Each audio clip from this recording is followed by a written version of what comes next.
ചേട്ടാ, തമിഴ്നാട്ടിലെ വനിതാ വാർഡ് കൗൺസിലറായ 28-കാരിയെ കൊലപ്പെടുത്തിയ കേസിൽ ഭർത്താവും സഹോദരനും ഉൾപ്പെടെ 3 പേരെ അറസ്റ്റ് ചെയ്തിട്ടുണ്ട്. സംശയമായിരുന്നു പ്രധാന കാരണം. അതുമായി ബന്ധപ്പെട്ടുണ്ടായ തർക്കത്തിനിടയിലുണ്ടായ ഒരു കൊലപാതകമാണ്. കൊലപാതകത്തിന് ശേഷം പ്രതീക് പോലീസ് സ്റ്റേഷനിൽ ചെന്ന് കീഴടങ്ങുകയൊക്കെ ചെയ്തിട്ടുണ്ട്. അപ്പം ഒരു വനിതാ കൗൺസിലറാണ് അപ്പോൾ കൊലപാതകം. അപ്പം എന്തായിരുന്നു ആ ഒരു സംഭവം? ഒരു വിവാഹേതര ബന്ധത്തിൻ്റെ മുകളിലാണ് ഈ പ്രശ്നം ഉണ്ടാകുന്നത്. തിരുനെൻട്രയൂർ വാർഡ് കൗൺസിലർ ഗോമതി, അവർ ഈ VCK എന്ന് പറയുന്ന രാഷ്ട്രീയ പാർട്ടിയുടെ പിന്തുണയോടുകൂടി മത്സരിച്ച സ്വതന്ത്ര സ്ഥാനാർത്ഥിയാണ്.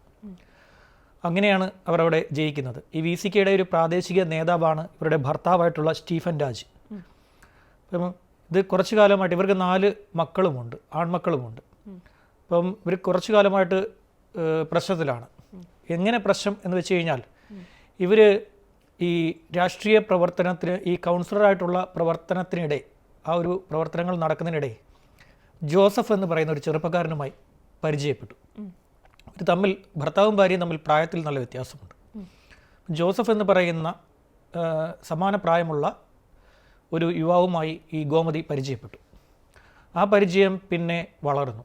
ഇവർ പരസ്പരം സ്ഥിരമായി ഫോണിൽ സംസാരിക്കുന്നതും അതുപോലെ തന്നെ രാത്രിയിൽ ഇറങ്ങിപ്പോയി കാണാൻ ശ്രമിക്കുന്നതുമൊക്കെ. ഇദ്ദേഹം ഒരു രാഷ്ട്രീയ പ്രവർത്തകനാണല്ലോ, സ്റ്റീഫൻ ഒരു രാഷ്ട്രീയ പ്രവർത്തകനാണ്. അപ്പം ഇയാൾക്ക് പലപ്പോഴും രാത്രി ലേറ്റായിട്ടാണ് വരാറുള്ളത്. അപ്പോൾ അതിനു മുമ്പ് തന്നെ ഈ യുവതി കൗൺസിലർ ആകുമ്പോഴത്തേക്ക് ഏത് സമയത്തും ഇറങ്ങിപ്പോവാമല്ലോ. അപ്പോൾ ആദ്യഘട്ടങ്ങളിലൊക്കെ ഈ വാർഡിലെ ചില പ്രശ്നങ്ങളും അതുമായി ബന്ധപ്പെട്ടാണ് പോകുന്നതെന്ന് പറഞ്ഞിട്ട് ഈ ഗോമതി ഇറങ്ങിപ്പോകുമായിരുന്നു. അപ്പം ആദ്യമൊന്നും ഇയാൾക്ക് സംശയം തോന്നിയിരുന്നില്ല. അപ്പോൾ ഇപ്പം ജലവിതരണത്തിലെ പ്രശ്നം, മാലിന്യം തള്ളുന്നതുമായി ബന്ധപ്പെട്ട പ്രശ്നം, ഇതൊക്കെ പറഞ്ഞ് എല്ലാം വിളിക്കുന്നത് ഈ ജോസഫാണ്. ഈ ജോസഫ് അവിടുത്തെ ഒരു ഈ സാമൂഹിക പ്രവർത്തകനായിട്ടുള്ളൊരു ചെറുപ്പക്കാരനാണ്. അപ്പോൾ ഇയാൾ വിളിക്കും, ഈ കൗൺസിലർ അതിൻ്റെ പ്രശ്നം പരിഹരിക്കുന്നതിന് വേണ്ടി പോകുന്നു. സ്റ്റീഫൻ രാജിനും പ്രത്യേകിച്ച് പരാതികൾ ഒന്നും ഉണ്ടായിരുന്നില്ല. ഭാര്യ രാഷ്ട്രീയമായി വളരുന്നതിനോട് അയാൾക്ക് യോജിപ്പായിരുന്നു. അപ്പം രാഷ്ട്രീയമായി വളരുവാൻ വേണ്ടിയിട്ടാണ് ഭാര്യയെ സ്വതന്ത്ര സ്ഥാനാർത്ഥിയായി ഇറക്കുകയും VCKയുടെ സപ്പോർട്ടോടു കൂടി അവരെ ജയിപ്പിച്ച് അവിടെ എടുക്കുകയും ഒക്കെ ചെയ്തത്.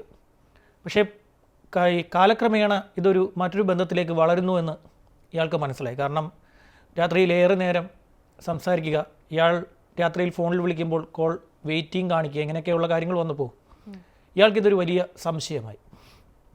എൻ്റെ ഇടയിലൊരു കാര്യം പറയാം. നമ്മുടെ ആഗോള ഡേറ്റിംഗ് ആപ്പാണ് ആഷ്ലി മാഡിസൺ. ആഷ്ലി മാഡിസൺ ഒരു കണക്ക് പുറത്തുവിട്ടായിരുന്നു. ഇന്ത്യയിൽ ഏറ്റവും അധികം വിവാഹേതര ബന്ധമുള്ള സംസ്ഥാനം തമിഴ്നാടാണ്. രണ്ടാമത് ദില്ലിയാണ്. മൂന്നാമത് മുംബൈയാണ്. ഒരു വികസനമൊക്കെ വെച്ച് നോക്കുമ്പോൾ, രാജ്യത്തെ പ്രാധാന്യം നോക്കുമ്പോഴും, കൂടുതൽ സ്വതന്ത്രമായി ജീവിക്കാനുള്ള അവസരം നോക്കുമ്പോഴും തമിഴ്നാട് ആ പട്ടികയിൽ ഒരു കാരണവശാലും വരാൻ പറ്റില്ല. ഈ ആഷ്ലി മാഡിസൺ എങ്ങനെ കണക്കെടുത്തു എന്ന് വെച്ച് കഴിഞ്ഞാൽ, അവർ ഡേറ്റിംഗ് ആപ്പുകളിൽ എത്തുന്നവരുടെ എണ്ണം, അതുപോലെ തന്നെ അല്ലാതെയുള്ള സർവേ, ഇത് വെച്ചിട്ടാണ്, ഇതിൻ്റെ അടിസ്ഥാനത്തിലാണ് ആഷ്ലി മാഡിസൺ എന്ന് പറയുന്ന ആഗോള ഡേറ്റിംഗ് ആപ്പ് ഈ കണക്ക് കഴിഞ്ഞ മാസം പുറത്തുവിട്ടത്. അപ്പോൾ അതിൽ തന്നെ പറയുമ്പോൾ രാജ്യത്ത് ഏറ്റവും കൂടുതൽ ആളുകൾ ഡേറ്റിംഗ് ആപ്പിലേക്ക് എത്തുന്നത് തമിഴ്നാട്ടിലെ കാഞ്ചീപുരത്ത് നിന്നാണ്. അതിൻ്റെ അടുത്ത് പോലും ദില്ലി ഇല്ല എന്നാണ് അവർ പറയുന്നത്. തമിഴ്നാട്ടിലൊരു സാമൂഹിക സാഹചര്യം അറിയാലോ. അവിടെ ഈ വിശ്വാസം, ബന്ധങ്ങൾ, ജാതി വ്യവസ്ഥ, ഇതെല്ലാം തന്നെ കെട്ടുപിണഞ്ഞു കിടക്കുന്ന, അങ്ങേയറ്റം വരിഞ്ഞ് മുറുക്കുന്ന ഒരു ജനതയാണ് അവിടെ ഉള്ളത്. അപ്പോൾ അത്തരം ജനതയുടെ ഇടയിലാണ് ഈ സംഭവം ഉണ്ടാകുന്നത് എന്നതാണ് ഈ വാർത്തയുടെ പ്രാധാന്യമായിട്ട് അവർ എടുത്തു കാണിച്ചത്. ഒരു കഴിഞ്ഞ ജൂൺ മാസത്തിൽ മാത്രം ഡേറ്റിംഗ് ആപ്പിൽ രാജ്യത്ത് ഏറ്റവും കൂടുതൽ ആളുകൾ എത്തിയത് തമിഴ്നാട്ടിലെ കാഞ്ചീപുരത്ത് എന്നാണ് അവരുടെ റിപ്പോർട്ടിൽ പറഞ്ഞിരിക്കുന്നത്. പക്ഷേ ഇതിൻ്റെ കാരണം എന്താണ് എന്ന് അവർക്ക് അറിയാൻ സാധിക്കുന്നില്ല എന്നാണ് അവർ പോലും പറയുന്നത്. ഇനി നമുക്ക് വിഷയത്തിലേക്ക് വരാം. അപ്പോൾ ഇവരിങ്ങനെ ഒരു ബന്ധം സ്ഥാപിച്ചു. ഇതിനിടയിൽ ഇയാൾ ഒരു ദിവസം രാത്രിയിൽ ഒരു കാഴ്ച ഈ സ്റ്റീഫൻ രാജ് കണ്ടു. ഒരു ദിവസം രാത്രിയിൽ ഇയാൾ ലേറ്റായി വന്നപ്പോൾ ഈ ജോസഫ് എന്ന് പറയുന്ന ചെറുപ്പക്കാരൻ ഈ വീട്ടിൻ്റെ പിൻഭാഗത്തു കൂടി ഇറങ്ങി ഓടി. അതൊരു വലിയ പ്രശ്നം ഈ വീട്ടിൽ ഉണ്ടാവുകയും ഈ സ്റ്റീഫൻ രാജും ഇയാളുടെ സഹോദരങ്ങളും ചേർന്ന് ഇയാളെ മർദ്ദിക്കുകയും ചെയ്തു. പിന്നീട് പിടിച്ച് മർദ്ദിച്ചു. അങ്ങനെ ഭീഷണിപ്പെടുത്തുകയും ഒക്കെ ചെയ്തു. അതുപോലെ തന്നെ ഭാര്യയെ ഭീഷണിപ്പെടുത്തി, കൗൺസിലറായിട്ടുള്ള ഭാര്യയെ ഭീഷണിപ്പെടുത്തി. കൗൺസിലർ എന്ന നിലയ്ക്ക് ഇവർ സ്വാഭാവികമായിട്ടും പുറത്ത് പ്രവർത്തനം നടത്തണമല്ലോ. ജനങ്ങൾ ജയിപ്പിച്ചു വിട്ടത് വാർഡിലെ കാര്യങ്ങൾ നോക്കാനും നടപ്പാക്കാനും ഒക്കെയാണല്ലോ. ഇതിനോട് അവിടെ ഒരു ആത്മഹത്യ നടക്കുകയുണ്ടായി. ഈ ആത്മഹത്യയിൽ സ്വാഭാവികമായും വാർഡ് കൗൺസിലർ എത്തണം. അതിനുപോലും ഈ സ്ത്രീയെ പുറത്തേക്ക് ഭർത്താവ് വിട്ടിട്ടില്ല, പോകാൻ അനുവദിച്ചില്ല. ഇതൊരു വലിയ പ്രശ്നമായി ഇവരുടെ കുടുംബത്തിനിടയിൽ നടന്നു.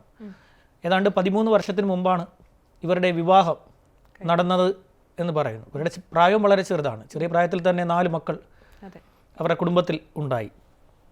ചെറിയ കുട്ടികളാണ് ഈ കുട്ടികൾ. അങ്ങനെ ഈ കുടുംബത്തിനിടയിലും ഈ രാഷ്ട്രീയ പാർട്ടിക്കിടയിലും ഒക്കെ തന്നെ ഈ ചർച്ച വളർന്നു.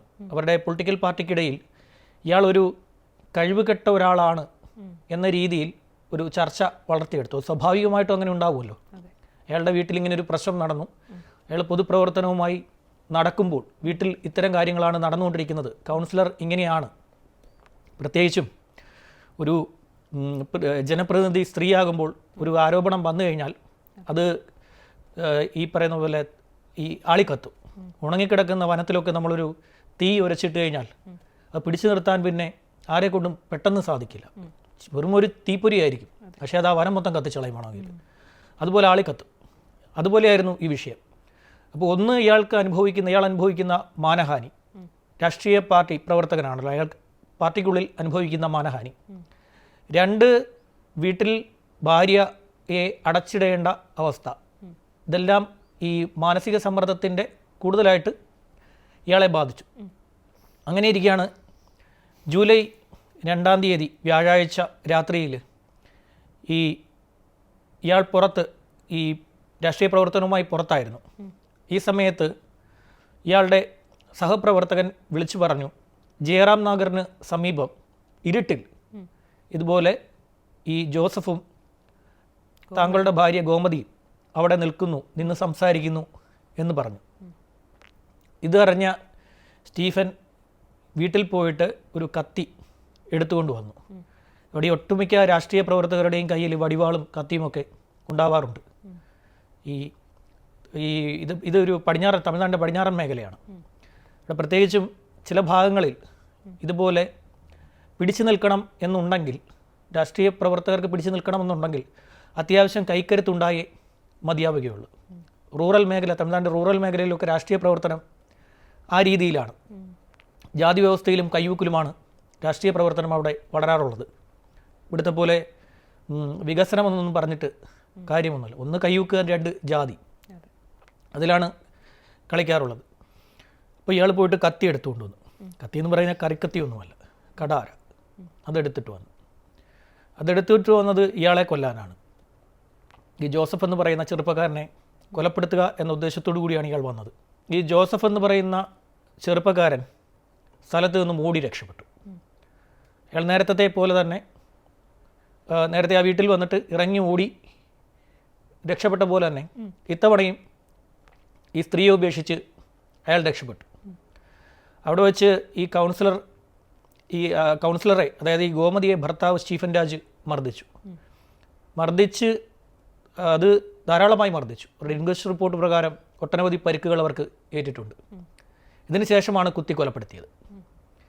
ആയുധം എത്തിച്ചു കൊടുത്തതും സഹായിച്ചതും കൂടെ നിന്നതും എല്ലാം തന്നെ ഇയാളുടെ സഹോദരങ്ങളാണ്. എന്നിട്ട് ഇയാൾ തിരുവനന്തപുരം പോലീസ് സ്റ്റേഷനിലേക്ക് നേരെ പോയി. അതിൻ്റെ ഉദ്ദേശം മറ്റൊന്നുമല്ല, അയാൾ ഒരു രാഷ്ട്രീയ പ്രവർത്തകനാണ്. സ്വാഭാവികമായും അയാൾക്ക് നന്നായി അറിയാം തന്നെ സഹായിച്ചതിന് സഹോദരങ്ങൾ പിടിയിലാകും, അവർ കൂട്ടുപ്രതികളാകും എന്ന് മനസ്സിലായ ഇയാൾ നേരെ പോലീസ് സ്റ്റേഷനിൽ പോയി ഞാൻ ഒറ്റയ്ക്കാണ് ഈ ക്രൈം ചെയ്തതെന്ന് പറഞ്ഞു. പക്ഷേ പോലീസ് അവിടെ നിർത്തിയില്ല. പ്രത്യേകിച്ചും ഒരു നഗരസഭാ കൗൺസിലറെയാണ് നടുറോഡിലിട്ട് കുത്തിക്കൊന്നത്. ഇപ്പം മാധ്യമങ്ങളിൽ വലിയ വാർത്തയായി. ഒരു മേഖലയിൽ ചെന്നൈയിൽ നിന്ന് വലിയ ദൂരമില്ല, ഏതാണ്ട് 100 കിലോമീറ്റർ താഴെയാണ് ഈ ദൂരം, തിരുവള്ളൂർ ആ ഒരു ഏരിയയാണ്.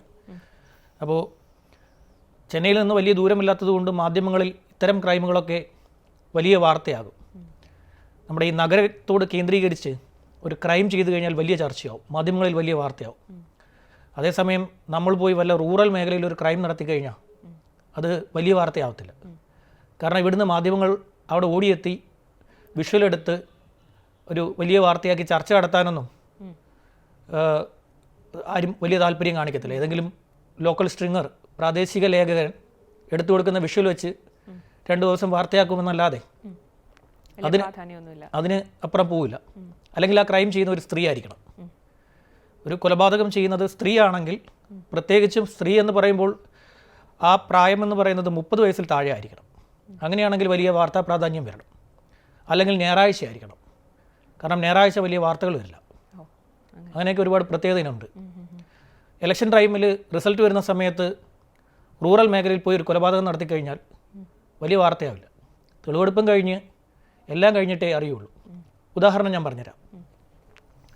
ഇവിടെ VS മരിച്ചതിൻ്റെ അന്നാണ് നമ്മുടെ ആലുവയിൽ ഒരു യുവതിയെ കാമുകൻ കഴുത്ത് ഞെരിച്ച് കൊലപ്പെടുത്തിയത്. വളരെ ചുരുക്കം പേരെ അറിഞ്ഞുള്ളൂ. കാരണം VS മരിച്ചു. അയാളുടെ തെളിവെടുപ്പും കാര്യങ്ങളും എല്ലാം നടന്നു. ആരെങ്കിലും അറിഞ്ഞു? അധികം ആരും അറിഞ്ഞില്ല. ഇതാണ് ഈ വാർത്തയുടെ പ്രത്യേകത. അപ്പോൾ ഈ ചെന്നൈയിൽ നിന്ന് വലിയ ദൂരമില്ലാത്തതുകൊണ്ട് വലിയ ചർച്ചയായി. പോലീസിന് സമ്മർദ്ദമേറിയപ്പോൾ പോലീസ് നടപടി കടുപ്പിച്ചു. അപ്പോൾ കൂട്ടുപ്രതികൾ ഉണ്ടായി. ആര് കത്തി കൊടുത്തു, ആര് കൂടെ നിന്നു, പിടികൂടാൻ ആരൊക്കെ ഉണ്ടായിരുന്നു, ഇതെല്ലാം വന്നു. പ്രധാന സാക്ഷി ആ ജോസഫാണ്. അയാളെയാണ് സാക്ഷിയായിരിക്കുന്നത്. അയാൾ എത്ര കാലം സാക്ഷി പറയുമെന്നറിയില്ല. തമിഴ്നാടിൻ്റെ ഒരു പ്രത്യേകതയാണ്. കോടതി വളപ്പിയിട്ട് തന്നെ കൊന്നിട്ടുണ്ട്. അവിടെ സാക്ഷിയെയും പ്രതിയെയും ഒക്കെ കൊന്നിട്ടുണ്ട്, കോടതി വളപ്പിൽ ഇട്ട്. പിന്നെ ഒരു പ്രത്യേകതയുണ്ട്. ഈ അവിടെ DMK എപ്പോഴൊക്കെ അധികാരത്തിൽ വന്നാലും അവിടെ കൊലപാതകങ്ങൾ വർദ്ധിക്കും. അതങ്ങനെയാണ്. DMK വരുമ്പോൾ ഒരു രീതിയുണ്ട്. അത് മറ്റൊരു ചർച്ചാ വിഷയമായിട്ട് എടുക്കാം. ശരി.